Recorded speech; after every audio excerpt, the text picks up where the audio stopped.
The courtroom fell silent as Judge Frank Caprio looked down at the iPhone in his hand, his expression shifting from stern to genuinely shocked. What he was about to read aloud would change everything, not just for the defendant standing before him, but for millions of viewers who would watch this moment unfold. This is a story of one night, one terrible decision, and one father's extraordinary choice that redefined what accountability truly means. December 24th, Christmas Eve in Providence, Rhode Island. At 11:27 p.m., the streets were quiet, blanketed in fresh snow that transformed the city into a winter postcard. Most families were already home, children tucked into bed with visions of presents waiting under the tree. Maria Chen was finally heading home. The 34-year-old single mother had just completed a grueling 14-hour nursing shift at Rhode Island Hospital.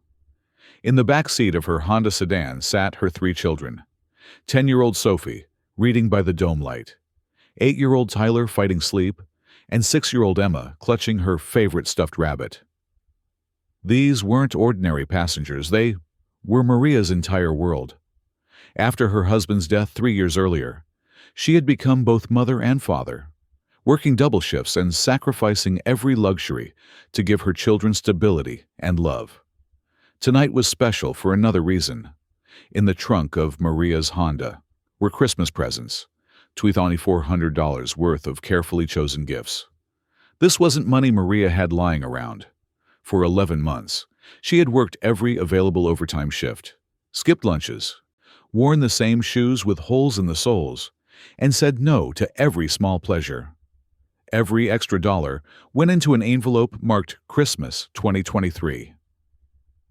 Inside those wrapped boxes were the things her children had whispered about all year. A gaming console Tyler had mentioned once in passing. The doll collection Sophie had admired in a store window. Art supplies for Emma, who loved to draw. Maria had memorized their wishes, tracked sales, and hunted for deals. This was going to be the Christmas that made up for all the sacrifices, all the times she'd had to say, maybe next year. As Maria stopped at a red light on Hope Street, she glanced in the rearview mirror at her sleeping children and smiled. In a few hours, she would see their faces light up.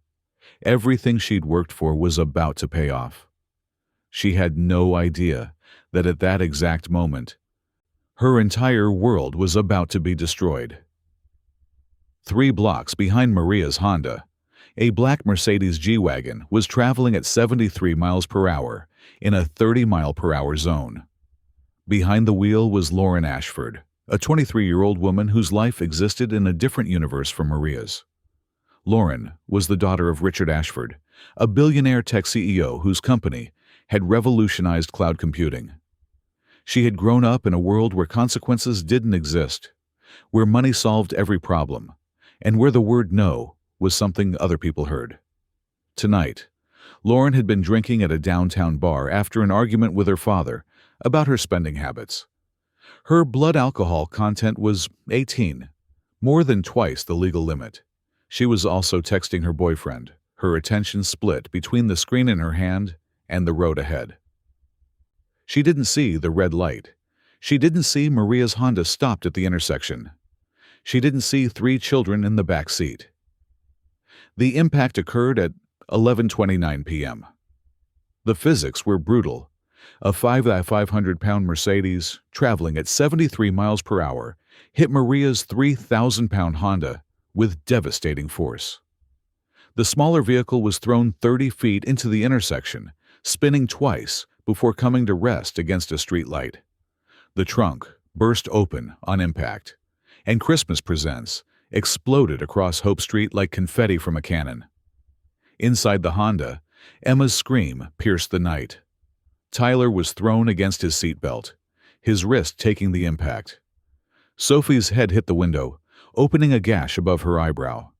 Maria tasted blood in her mouth, but her nurse's training kicked in immediately. Assess the children first.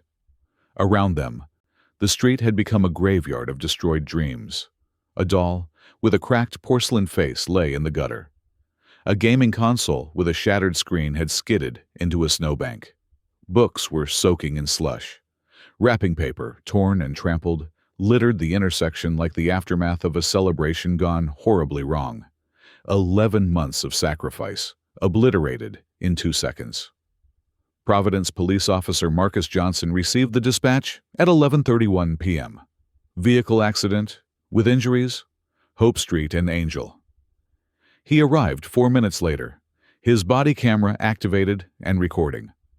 The scene that greeted him would later be described in his report as one of the most disturbing I've witnessed in 12 years of service.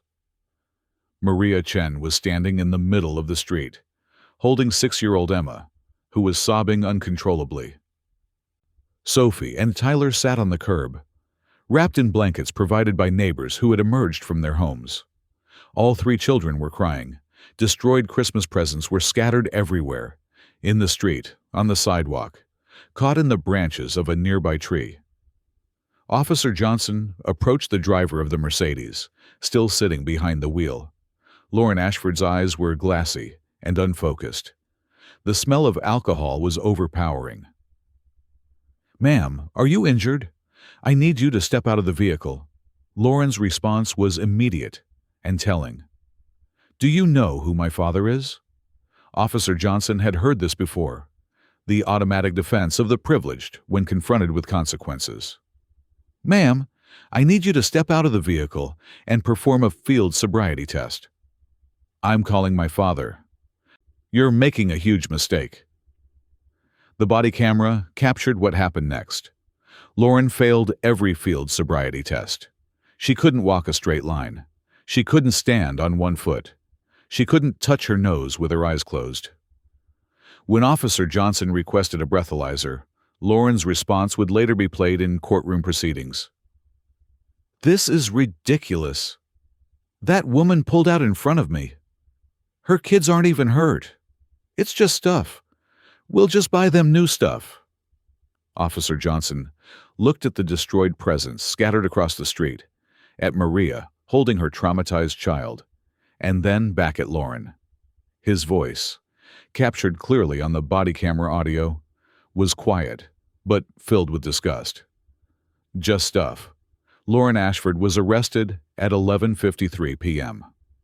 4 hours later, after her father's attorney arrived with $50,000 in cash bail, she walked free. Maria and her children spent Christmas Eve in the emergency room. Sophie received 6 stitches above her eyebrow. Tyler's wrist was sprained and wrapped. Emma was physically unharmed but psychologically shattered. She would refuse to get in a car for weeks. They arrived home at 4:30 a.m. on Christmas morning. There were no presents under the tree. Christmas was destroyed. The case reached Judge Frank Caprio's courtroom on a Tuesday morning in mid-January. Judge Caprio, known throughout Providence for his combination of compassion and strict accountability, had reviewed the case file the night before. The evidence was overwhelming, but something about this case troubled him: the complete absence of remorse in the defendant's statements. At 10:15 a.m., Lauren Ashford entered the courtroom, wearing a Burberry coat that cost $3,200, more than Maria Chen's monthly rent. Her designer handbag, perfect hair, and professional makeup gave the impression of someone attending a business meeting, not facing criminal charges that could result in years in prison. Maria was already seated, wearing her nursing scrubs. She had come directly from a night shift, too exhausted to go home and change. Dark circles shadowed her eyes. In the 3 weeks since the accident, she had worked every available shift, trying desperately to replace what had been destroyed, to give her children something resembling the Christmas they'd lost. Judge Caprio entered, and the courtroom rose. He took his seat, adjusted his reading glasses, and looked directly at Lauren Ashford. "Miss Ashford, you are charged with driving under the influence, reckless driving resulting in property damage, and 3 counts of child endangerment. How do you plead?" Lauren's attorney, a polished man in an expensive suit, stood immediately. "Your Honor, my client pleads not guilty. We believe this was an unfortunate accident, And there are significant questions about the accuracy of the breathalyzer test administered that night. Judge Caprio's eyebrows rose slightly. Counselor, the breathalyzer showed a blood alcohol content of 118. That's more than double the legal limit. We will be filing motions to suppress that evidence, Your Honor. The test was administered improperly. Judge Caprio nodded slowly, making a note. Before we discuss motions and legal technicalities, I would like to hear from the victim. Miss Chen, please approach and take the witness stand. Maria stood, her hands trembling. She was sworn in and took her seat. For the next 15 minutes, she told her story. The 11 months of saving, the Christmas Eve drive home. The impact, her children's screams, the destroyed presents scattered across the street. Judge Caprio listened intently, occasionally removing his glasses to wipe them, a habit those who knew him recognized as a sign he was deeply affected by testimony. Miss Chen, what did the defendant say to you after the accident? Maria's voice was quiet but clear. She said, "It's just stuff. We'll just buy you new stuff." A murmur rippled through the courtroom. Judge Caprio's jaw tightened visibly. He looked towards the defense table, where Lauren Ashford was scrolling through her phone beneath the table, apparently bored by the proceedings. Miss Ashford, are you texting right now? Lauren looked up, startled at being called out. I'm sorry, Your Honor. I was just checking something important. You were texting during the victim's testimony. Put the phone away immediately. Lauren dropped the phone into her designer handbag with an audible sigh. A sound of inconvenience rather than contrition. Everyone in the courtroom heard it. Judge Caprio returned his attention to Maria. Can you tell me about the impact this has had on your children? Maria began to cry. Your Honor, Emma is 6 years old. For 2 weeks after the accident, she had nightmares every single night. She won't get in a car without crying. We had to start therapy. Tyler sprained his wrist. He missed his baseball training, something he loves. Sophie needed 6 stitches. She'll have a scar for the rest of her life. She paused, wiping her eyes. But it's not the physical injuries that hurt the most. We didn't have Christmas. I tried to explain to them that presents don't matter. But they're children. They don't understand adult rationalizations. All they knew was that Santa didn't come. The one day of the year that's supposed to be pure magic was taken by someone who couldn't stop drinking and texting long enough to drive safely. Judge Caprio leaned forward. Miss Chen, after the accident, did Miss Ashford or anyone on her behalf reach out to apologize or check on your children's well-being? Maria shook her head. No, Your Honor. The only communication we received was from her attorney 3 days ago, offering me $500 to not testify here today. The courtroom erupted in shocked murmurs. Judge Caprio's gavel came down hard. Order! He turned to Lauren's attorney, his voice sharp. Counselor, is this true? Did you offer money to prevent witness testimony? The attorney stood, noticeably less confident. Your Honor, we made an offer to settle the matter privately, which is standard practice in... That's witness tampering, Counselor. You are dangerously close to contempt of court. Judge Caprio stood and walked around his bench, eliminating the formal distance between himself and the defendant. Miss Ashford, stand up, please. Lauren stood slowly, projecting inconvenience rather than remorse. Miss Ashford, I have been on this bench for over 30 years. I have seen thousands of DUI cases. I have seen people who made genuine mistakes and felt genuinely sorry. He paused, his voice hardening. You are not one of those people. Your Honor, I'm not finished. You drove drunk on Christmas Eve at 73 miles per hour in a 30 zone while texting. You destroyed Christmas for a family that saved all year for one special morning. Your response was, it's just stuff. Do you understand what you took from those children? Not just presence, but their sense of safety, their faith that the world is fair, their ability to trust that adults will protect them. Lauren opened her mouth to respond, but at that moment, her phone buzzed audibly in her handbag. Judge Caprio's eyes narrowed. "Miss Ashford, is that your phone? I told you to silence it." "It's just a text. I'll ignore it. The same way you ignored the red light, the speed limit, the consequences of your actions." Lauren, apparently unable to resist, reached into her bag, glanced at the screen, and began typing a response. "Miss Ashford, are you seriously texting right now in my courtroom?" Lauren looked up, caught. "I'm just telling my dad what's happening." "Your father?"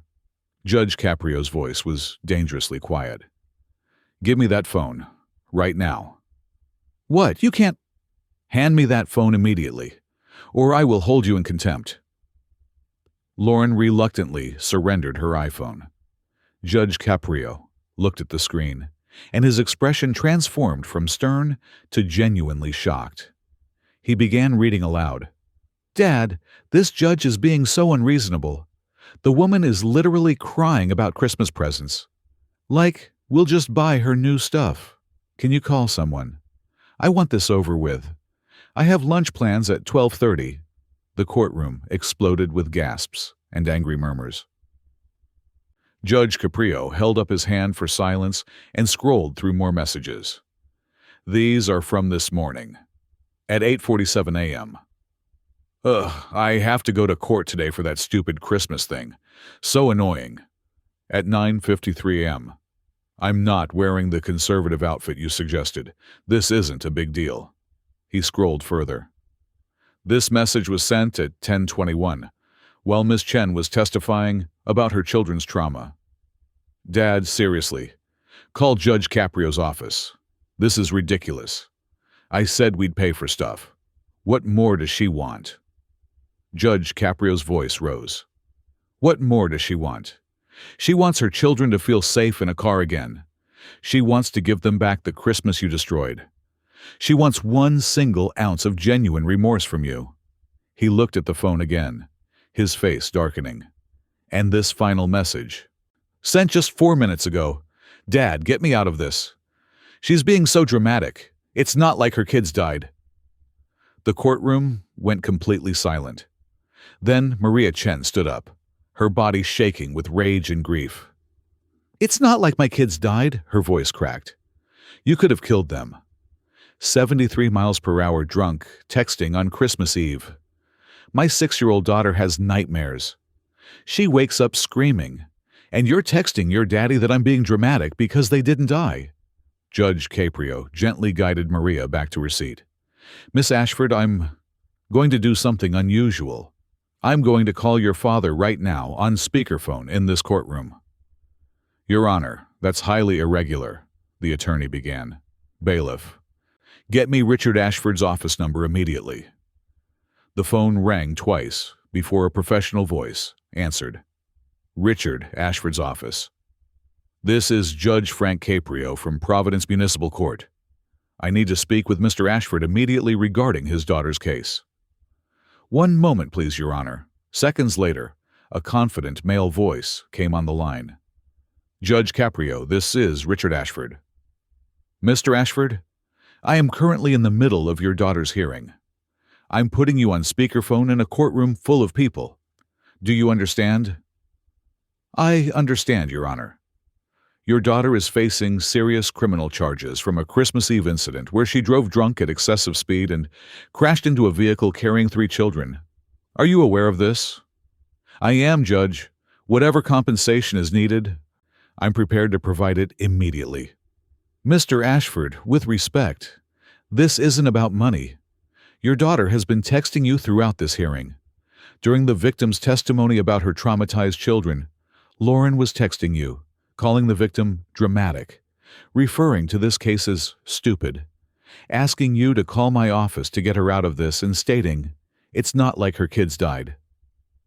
The silence that followed was profound. Finally, "She's been doing what?" "Texting you throughout the hearing, showing no remorse, asking you to use your influence to make this go away. Another long silence. Put her on the phone. Lauren's face had gone pale. Dad, I can explain. Put her on the phone, Judge. Lauren picked up the phone with shaking hands. Dad, he's making it sound worse than it is. I've read your texts, Lauren. Every single one. Jennifer forwarded them to me. You called a mother whose children you nearly killed dramatic. Is that true? Dad, I didn't nearly kill anyone.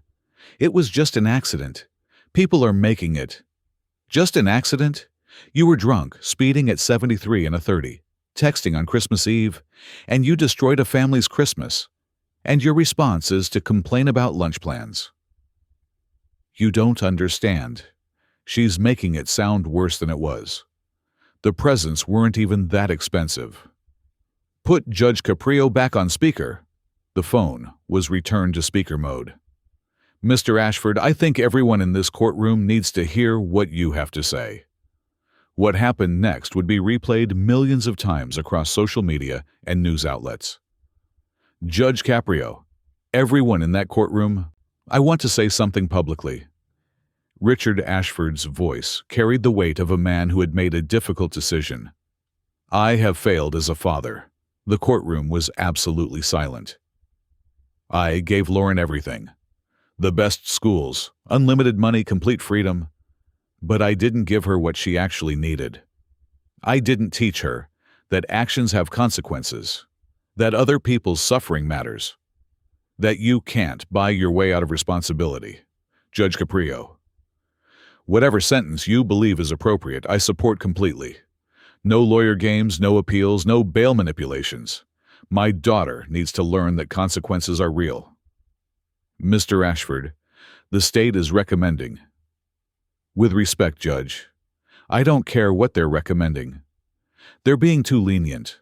My daughter destroyed Christmas for 3 innocent children. She could have killed them, and she's been complaining about missing lunch. There need to be real, meaningful consequences. What did you have in mind? First, whatever fines you impose, I will double them and donate the matching amount to a charity of Miss Chen's choosing. Second, whatever jail time Lauren receives, she serves every single day. No bail, no early release, no special treatment. Third, I want Lauren to work at minimum wage for 1 full year after her release.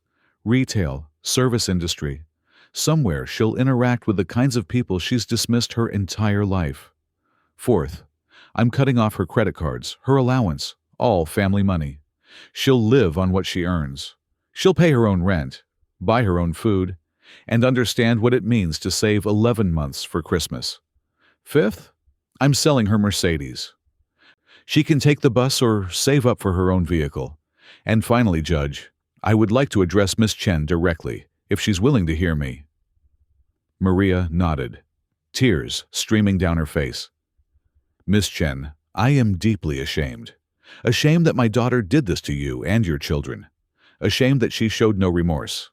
Ashamed that I raised someone so callous and entitled.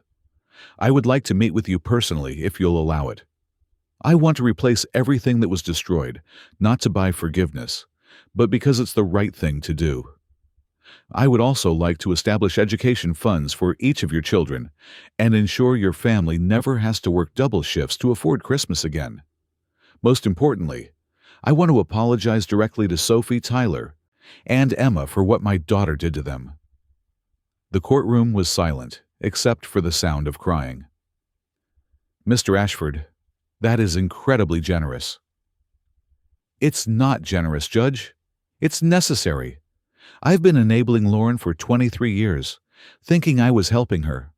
I was actually destroying her. Can you come to Providence this afternoon? I'll be there in 20 minutes. I'm leaving right now. The line went dead. Lauren stared in horror at the phone. You can't do this. This is my life. Judge Caprio's voice was quiet but firm. Miss Ashford, this is your life. The life you created through your choices. And this is the consequence. 45 minutes later, Richard Ashford walked into the courtroom. He was tall, distinguished, wearing a business suit, but his face showed the exhaustion of a father confronting his own failures. He walked directly to Maria Chen first. "Miss Chen, I am profoundly sorry for what my daughter did to you and your children." Then he approached Lauren. He didn't hug her. His voice was firm. "We'll talk later. Right now, listen to Judge Caprio and accept whatever he decides. Do you understand?" Lauren nodded miserably. Judge Caprio returned to the bench. "Miss Lauren Ashford, please stand." Lauren stood, her earlier arrogance completely gone. "The evidence against you is overwhelming. Blood alcohol content of .18, traveling 73 in a 30-mile-per-hour zone, texting while driving. You crashed into a vehicle carrying 3 children on Christmas Eve, destroyed $2,400 worth of presents that represented 11 months of sacrifice, showed no remorse, attempted to bribe the victim not to testify, and texted during these proceedings calling her dramatic and saying, 'It's not like her kids died.'" He paused, looking at both Lauren and her father. "However, I have witnessed something remarkable today. I have seen a father choose accountability over protection. That takes extraordinary courage and love. Here is your sentence: 90 days in Providence County Jail. Every single day. No early release. No special treatment. $5,000 in fines for reckless driving. $15,000 for 3 counts of child endangerment. Driver's license suspended for 2 years. 200 hours of community service with drunk driving victims and their families. Mandatory alcohol counseling twice weekly for 1 year. You will write a personal, handwritten letter of apology to Sophie, Tyler, and Emma Chen. You will work at minimum wage employment for 1 full year following your release. You will pay restitution of $2,400 for destroyed property, plus $15,000 for pain and suffering to the Chen family. Total financial penalty, $42,400. Mr. Ashford will match this amount with an additional $42,400 donated to a charity of Miss Chen's choosing." "Miss Ashford, you thought your father's money would save you. You were wrong. But your father did something today that took genuine courage. He chose to be a good parent instead of a protective parent. That's real love. Not Mercedes and unlimited credit cards. The kind of love that says, 'You're better than this, and I'm going to help you become who you should be.' 90 days will give you time to think about what you've done. A year at minimum wage will teach you what it means to work for something. 2 years without a license will teach you that driving is a privilege. Community service will show you the real consequences of drunk driving. You can emerge from this experience bitter, or you can emerge better. That choice is entirely yours. But the consequences are real, and they start right now. Bailiff, take Miss Ashford into custody." As Lauren was led away in handcuffs, she looked back at her father one final time. Richard Ashford didn't look away, but he didn't offer comfort either. He simply nodded once, an acknowledgement of respect for the process and what his daughter needed to learn. 6 months later, Lauren Ashford completed her 90-day sentence and began working at a Target store, earning $14 per hour. She moved into a small studio apartment, took public transportation, and attended her counseling sessions faithfully. The entitlement that had defined her entire life began to dissolve, replaced slowly by something resembling humility. She wrote genuine letters of apology to Sophie, Tyler, and Emma Chen. They were not the polished attorney-drafted statements her father could have provided. They were raw, honest, and full of remorse. Sophie, now 11, wrote back, "I forgive you, but please don't ever drink and drive again. You could hurt someone else's family." 1 year after the sentencing, Richard Ashford met Lauren at a coffee shop near her apartment. Looking at his daughter, her hair in a simple ponytail, wearing her Target uniform, exhausted from an 8-hour shift, he said something he had never said before. "I'm proud of you. For the first time in your life, I am genuinely proud of who you're becoming," Lauren cried. "It was the hardest year of my life. I know, but look at you now. You're working for things. You're appreciating what you have. You're thinking about other people. That's the daughter I always wanted to raise." Richard Ashford kept every promise he made. He established $50,000 education funds for each of the Chen children. He donated $4,400 to Mothers Against Drunk Driving in Maria's name and gave Maria an additional $17,000 for ongoing therapy costs for her children. He founded the Second Chance Foundation, dedicated to supporting driving victims and funding rehabilitation programs. Lauren now volunteers with the foundation, speaking at high schools about her experience, the accident, the trial, the consequences, and the transformation. Judge Frank Caprio later said this case was the most memorable of his career. Not because of the severity of the crime, but because of what happened afterward. A father chose accountability over protection. A daughter learned genuine consequences. A victim found justice. And everyone involved was transformed. That's what our justice system should do. Not just punish, but transform. Maria Chen's children are thriving. Sophie is now 13 and barely notices her scar. Tyler made the All-Star baseball team. Emma no longer fears cars and has returned to her cheerful, creative self. Every Christmas Eve, Maria takes her children to volunteer at a local homeless shelter. She tells them the story of the Christmas that was destroyed and then restored, not through money alone, but through accountability, consequences, and the possibility of second chances earned through genuine change.